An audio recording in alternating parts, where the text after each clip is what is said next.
Bharat TV के इस कार्यक्रम के प्रायोजक हैं येलो ग्रीन। सोच बदलो, कुछ अच्छा ट्राई करो। पूनम जी, क्या कहेंगे ये जो कोरोना जैसी वैश्विक महामारी आई है? कोरोना जैसी वैश्विक महामारी आप देख रहे हैं, कितने 4 महीने होने को जा रहे हैं, लेकिन इससे निजात पाना कोई आसान काम लग नहीं रहा है। सरकार पूरी तरह से कोशिश कर रही है, पूरा विश्व इससे त्राही त्राही सारे विश्व में मची हुई है। लेकिन ये अच्छी बात रही कि भारत में बाकी विश्व के देशों की तुलना में थोड़ा कम इसका असर देखा गया है। लेकिन अब दिन पे दिन केसेस बढ़ते जा रहे हैं और लोगों को जैसे कि पता ही है, दिशा सरकार के द्वारा दिए गए सारे दिशा निर्देशों का पालन कर रहे हैं। लॉकडाउन 4 तक हम पहुंच चुके हैं, लेकिन अभी बीते कुछ दिन में सरकार की पता नहीं क्या मंशा रही कि अचानक एक त्यौहार के चलते उन्होंने लॉकडाउन को खोल दिया। सब बाज़ारों में बुरी तरह से भीड़ है और उसके बाद आप देख रहे हैं कि जो संख्या है वो बिल्कुल तेज़ी से बढ़ती हुई आई है। पिछले लॉकडाउन 3 तक जो रेशो था मरीज़ों के बढ़ने का वो इतना ज़्यादा नहीं था, लेकिन अब तो बहुत तेज़ी से पेशेंट्स बढ़ रहे हैं। हॉस्पिटल्स में बेड्स की भी कमी है।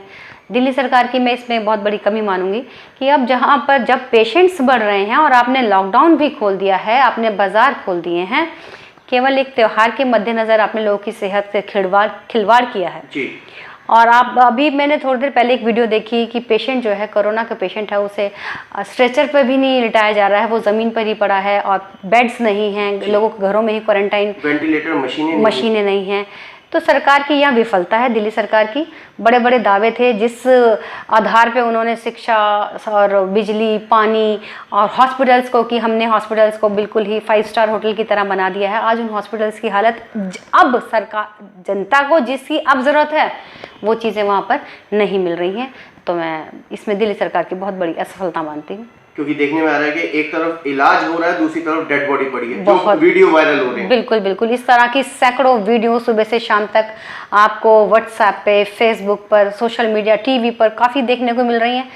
पर मैं लोगों से ये कहना चाहूँगी, धैर्य बना के रखें, नेगेटिविटी में बिल्कुल ना जाएं, पॉजिटिविटी रखें और अपना ध्यान रखें, घरों में रहें। चलो सरकार ने लॉकडाउन खोल दिया, लेकिन लोगों को अपना संयम यूज़ करना चाहिए। कम से कम ही, बहुत ज़रूरी होने पे ही वो केवल घर से बाहर निकलें। कोरोना छोटा बड़ा, अमीर गरीब और जात पात देख के किसी को नहीं पकड़ रहा है। ये वायरस ऐसा है जो हर कहाँ कब किसे हो जाए किसी को नहीं पता। तो आपको अपनी जान की और अपने परिवार की सुरक्षा खुद ही करनी है। वहीं राहत पैकेज की भी बात करें, राहत सामग्री की भी बात करें, तो जनता सवालिया निशान खड़ा कर रही है कि नहीं मिला। देखिए, जनता को पूरी तरह से संतुष्ट कर पाना ये तो कभी हो ही नहीं सकता, लेकिन भारतीय जनता पार्टी और मैं भी भारतीय जनता पार्टी की कार्यकर्ता हूँ और हमारे कार्यकर्ता वेरी फर्स्ट जैसे ही लगे हुए हैं। पूरे प्रदेश से सामग्री जा रही है। मनोज तिवारी जी के यहाँ से डेली फीड द नीडी के प्रोग्राम चल रहे हैं, मास्क बांटे जा रहे हैं, सैनिटरी नैपकिन का भी उन्होंने अनिवार्य मिशन करके अभी एक स्टार्ट किया है। ऐसा नहीं है, अब क्या है, लोग एक जगह से ले लेते हैं फिर दोबारा भी ले लेते हैं, थोड़ा सा ना मिसमैनेजमेंट है, बस और कुछ नहीं है। राहत सामग्री बहुत जगह, मैंने खुद भी 150 लोगों को तो मैंने अपने हाथों से ही दी है और आप देख रहे हैं कि मैं मास्क भी घर पे ही बना रही हूँ। पूरी भारतीय जनता पार्टी का पूरा महिला मोर्चा मास्क बना रहा है, गरीबों में राशन वितरण कर रहा है और हमारे विधायक और निगम पार्षद सैनिटाइजेशन का, आप जितना काम एमसीडी ने इस टाइम अच्छा किया है, आपने देखा होगा डेली कूड़ा गाड़ी आती है, सैनिटाइजेशन हर जगह हो रहा है। तो एमसीडी ने इस टाइम अपना पूरा एक योद्धा की तरह कार्य किया है और मैं उसे सलाम करती हूँ। और गोंडा विधानसभा की बात करें तो लगभग कितने मंदिर होंगे मैडम? 150-170 के करीब यहाँ मंदिर हैं। और क्या मंदिर के पुजारियों के लिए आप लोगों ने कोई राहत सामग्री या राहत पैकेज वगैरह दिया है? देखिए, ऐसा कोई पर्टिकुलर पहले तो नहीं किया गया था कि कोई एक पर्टिकुलर मंदिर के पुजारियों को दिया गया। जैसे सामग्री जिसको नीड है, जहां पता चला वहां पर सामग्री पहुंचाई गई। क्या आपने स्वयं जाकर के दी? जी बिल्कुल, अभी हमारे विधायक अजय महावर जी ने मंदिरों के पुजारियों को राहत सामग्री का वितरण किया है। और इस पर मैं ये कहना चाहूँगी कि दिल्ली सरकार की तरफ से अभी हम ये भी चाह रहे हैं कि पुजारियों को, जिनका कि मेन, अब तो जैसे मंदिर बंद ही हो गए हैं, एक तरह से मंदिर खुल नहीं रहे हैं, तो शराब के ठेके खुले, मंदिर बंद है। देखो, यही विडंबना है, अब ये विडंबना है। अब क्या कह सकते हैं इस बारे में। अब मंदिर खुले नहीं है, लेकिन हाँ, भगवान सब जगह है, कोई बात नहीं, लेकिन पुजारियों का ध्यान रखना चाहिए। मैं ये अरविंद केजरीवाल जी से कहना चाहती हूँ कि जिस तरह से वो मौलवियों को तनख्वाह देते हैं, उसी तरह से ये पुजारी भी उनके वोटर्स ही हैं, इसी दिल्ली के ही नागरिक हैं, पूरे भारत के नागरिक हैं, और सीएम होने के नाते उन्हें इनका भी ध्यान रखना चाहिए। इस विषम परिस्थिति में उनका घर का खर्च कैसे चलेगा? क्योंकि मैडम भारत टीवी ने मुहिम उठा रखी है कि पुजारियों को बिल्कुल दरकिनार किया हुआ है इस दिल्ली सरकार ने।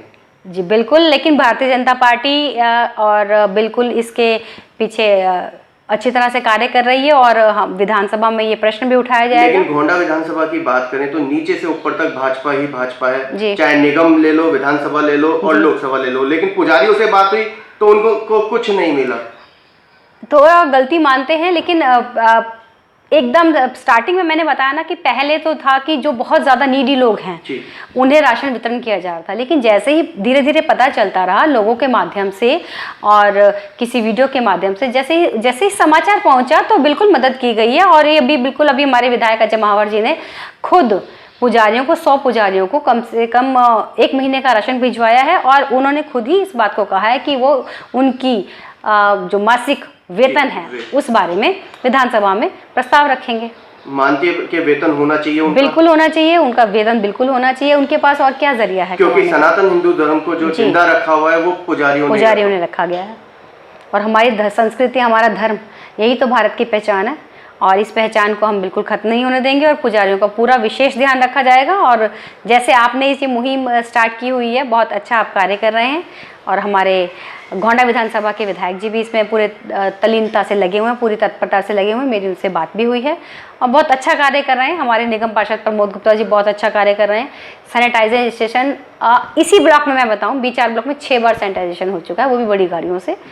2 बार तो हमारे विधायक जी के द्वारा और 4 बार हमारे निगम पार्षद जी के द्वारा। MCD ने बहुत अच्छा कार्य किया है, लेकिन एक बात और देखिए, MCD को ही फिर वेतन नहीं मिल रहा है, उन्हीं के वेतन पर कटौती की जा रही है। दिल्ली सरकार क्या, अगर MCD नहीं रहेगी तो दिल्ली सर्वाइव नहीं कर पाएगी। क्योंकि भारत टीवी छोटे से छोटे मंदिर में जा रहा है, देखने में आ रहा है कि सरसों के तेल की शीशी क्या, देसी घी का कनस्तर भी किसी ने नहीं दिया। अखंड दीपक पानी से नहीं जलता। जी बिल्कुल, हम गलती मानते हैं। इस समय क्या था, लोगों को डर भी बहुत है ना, बाहर निकलने का डर था, लेकिन पुजारी लोग खुद सामने नहीं आए। अब जैसे पता लगा उनकी सहायता की जा रही है और आगे भी की जाती रहेगी। बहुत अच्छा लगा कि इस तरह की मुहिम आपने चलाई है और इसकी तरफ हमारा ध्यान पहुंचाया।